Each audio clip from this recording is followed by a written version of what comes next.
America और Iran की जो जंग है तय मानी जा रही है। मिडिल ईस्ट में यूएस फोर्स की बढ़ती तैनाती तेहरान के लिए टेंशन का सबब है। तनाव की एक वजह ईरान का न्यूक्लियर और मिसाइल प्रोग्राम जरूर है, लेकिन ट्रंप का असल मकसद है रिजीम चेंज करना।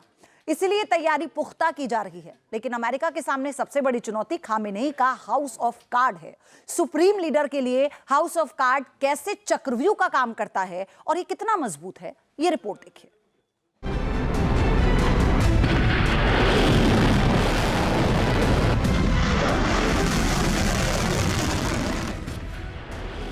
अमेरिका ने की ईरान के खिलाफ फाइनल प्रहार की तैयारी।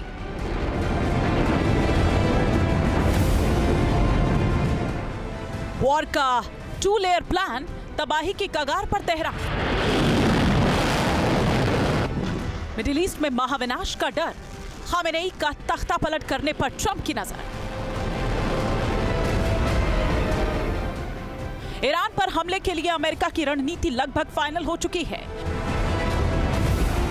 मिडिल ईस्ट में वॉर का नया चैप्टर खुलने वाला है और इसकी पूरी स्क्रिप्ट लिखी जा चुकी है।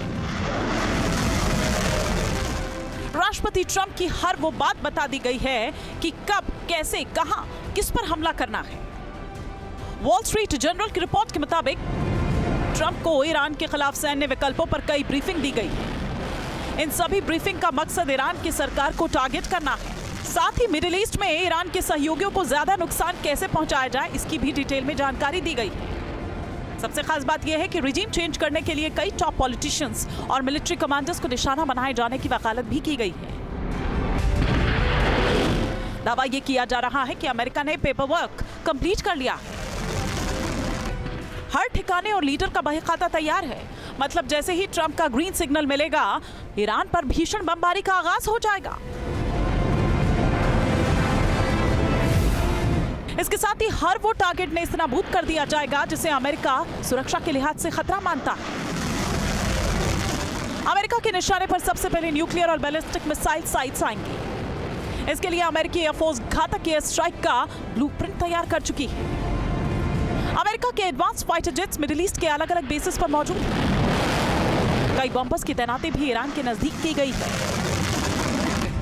इसके अलावा एयरक्राफ्ट कैरियर पर भी विमानों का जखीरा मौजूद है जो ईरान को दहलाने के लिए पूरी तरह से तैयार है। अधिकारियों ने ट्रंप का जो प्लान दिखाया वो 2 हफ्ते तक चलने वाले एक्शन के हिसाब से बनाया गया है। यानी अमेरिकी सिक्योरिटी एजेंसीज को इस बात का अंदाजा है कि ईरान के खिलाफ जंग इतनी आसान नहीं रहने वाली। इसीलिए पहले से कम 2 हफ्ते का वॉर प्लान रेडी कर लिया गया है। अब तक की तैयारी के हिसाब से ये साफ है कि अमेरिका सिर्फ सैन्य ठिकानों, न्यूक्लियर प्रोग्राम और मिसाइल साइट्स को ही निशाना नहीं बनाएगा, बल्कि खामेनेई को सत्ता से बेदखल करने की भी पूरी कोशिश करेगा। अमेरिका में भी इसकी सबसे ज्यादा चर्चा हो रही है।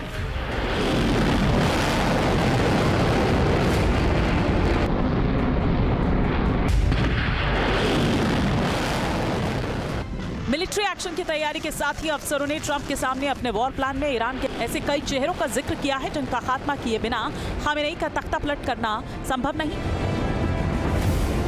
ऐसे में यह बेहद अहम हो जाता है कि आखिर वो कौन है जिन्हें अमेरिका सबसे पहले टारगेट करना चाहता है।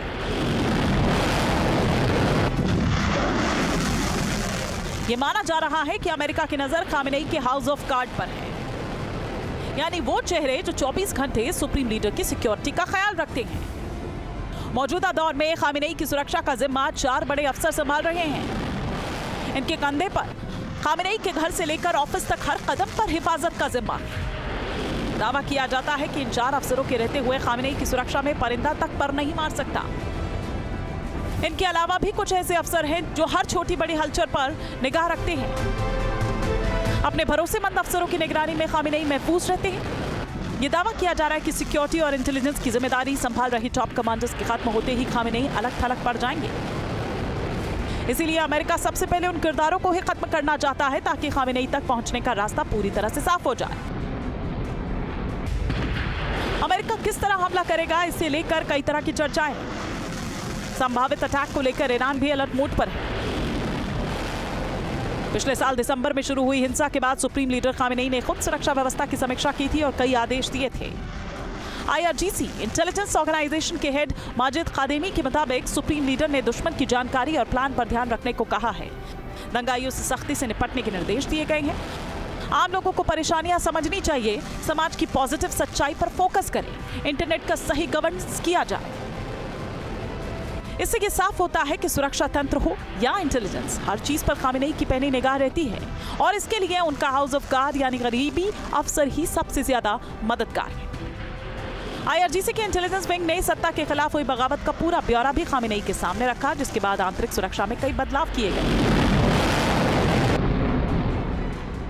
ईरान की इंटरनेट सिक्योरिटी काफी मजबूत है, खासतौर पर खामेनेई की सुरक्षा का चक्रव्यूह तोड़ पाना किसी के लिए भी आसान नहीं है। इसीलिए अमेरिका ने भी तेहरान में ऑपरेशन के लिए कई प्लान बनाए हैं। इसमें एयर स्ट्राइक के साथ ही वेनेजुएला जैसा ऑपरेशन चलाने का विकल्प भी मौजूद है। News nation.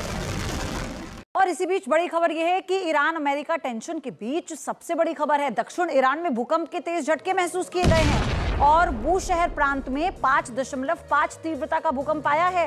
ईरान के न्यूक्लियर टेस्ट करने की आशंका भी जताई गई। इससे पहले भी भूकंप आया था और यह कहा गया था कि हो सकता है कि ईरान ने न्यूक्लियर टेस्ट किया हो। बूशहर में मौजूद है ईरान का न्यूक्लियर प्लांट, जहां पर यह भूकंप के झटके महसूस किए गए, जिसकी तीव्रता 5.5 मापी गई है और ये कोई कम तीव्रता नहीं है।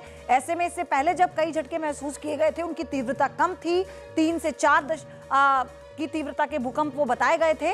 लेकिन ऐसे में बूशहर प्रांत में भूकंप आना, इसके मायने क्या हैं? मेरे सहयोगी राहुल डबास, क्योंकि तेल अवीव में वो मौजूद है, लगातार इस पर नजर न्यूज नेशन की बनी हुई है।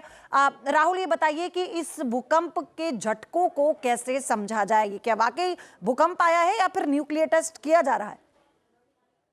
देखिए, कोई मेजर टेक्टोनिक प्लेट नहीं है फारस के आसपास, यानी जिसे ईरान कहा जाता है मॉडर्न डे में, तो वहां पर भूकंप आने की आमतौर पर गुंजाइश बाकी दुनिया की अपेक्षाकृत कम होती है, इसमें कोई शक नहीं। लेकिन क्या हुआ है, ये दोनों चीजें हो सकती है। पहला तो ये मान के चलिए, अगर लेबनान के हिजबुल्लाह यानी प्रॉक्सी से लड़ने के लिए इजराइल के पास पेजर था, तो जब आखिरी युद्ध की शुरुआत ईरान के साथ होगी तो इजराइल के पास पेजर थे, तो मान के चलिए कुछ बड़ा ही होगा।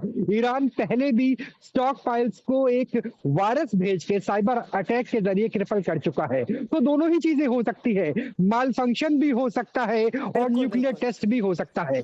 आज अगर बात की जाए स्थानीय समय अनुसार 2 बजे यानी इंडियन टाइम के साथ 5:30 बजे के आसपास इजराइल डिफेंस फोर्सेस की एक प्रेस कॉन्फ्रेंस होनी है। उसके बाद डीप ब्रीफिंग दी जाएगी इंटरनेशनल रिपोर्टर्स को, यानी एक जो रूपरेखा है वो तैयार हो गई है। इजराइल को एक तरीके से ग्रीन सिग्नल मिल गया है कि किसी भी तरह जंग की शुरुआत हो सकती है और उसी लिहाज से तैयारी की जा रही है।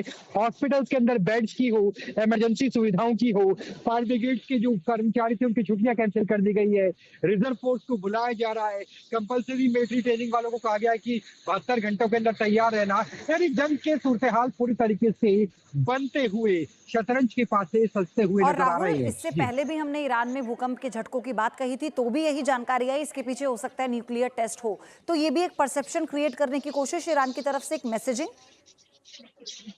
निश्चित तौर पे, क्योंकि देखिए फर्क क्या होता है, हमने 1974 में स्माइलिंग बुद्धा किया था, इंदिरा गांधी प्रधानमंत्री थी, जिसे पोखरण 1 कहा जाता है, और 1980s में जाकर के एपीजे अब्दुल कलाम के नेतृत्व में हमने डिलीवरी सिस्टम यानी मिसाइल्स की शुरुआत की थी। अगर ईरान के फिलहाल के सूरत हाल की बात करें, उनके पास ड्रोन मिसाइल्स ऑलरेडी है, यानी उन्हें एटम बम बनाने की देरी है और एटम बम से वो पूर्व यूरोप से लेकर के और जहां में मौजूद तेल अवीव इजराइल के तमाम शहरों को अपने जद में ले सकते हैं। अगर उनके पास एटम बम हो गया तो जंग की संभावना ही खत्म हो जाएगी और इस संभावना से इनकार नहीं किया जा सकता कि जो 400 किलो और 60% इनरिच न्यूक्लियर है उसका इस्तेमाल कहीं स्टॉक पाइल के तौर पर एटम बम बनाने के तौर पर तो नहीं कर दिया गया। ठीक है राहुल, धन्यवाद आपका हमारे साथ जुड़ने के लिए, इस जानकारी के लिए। आगे अपडेट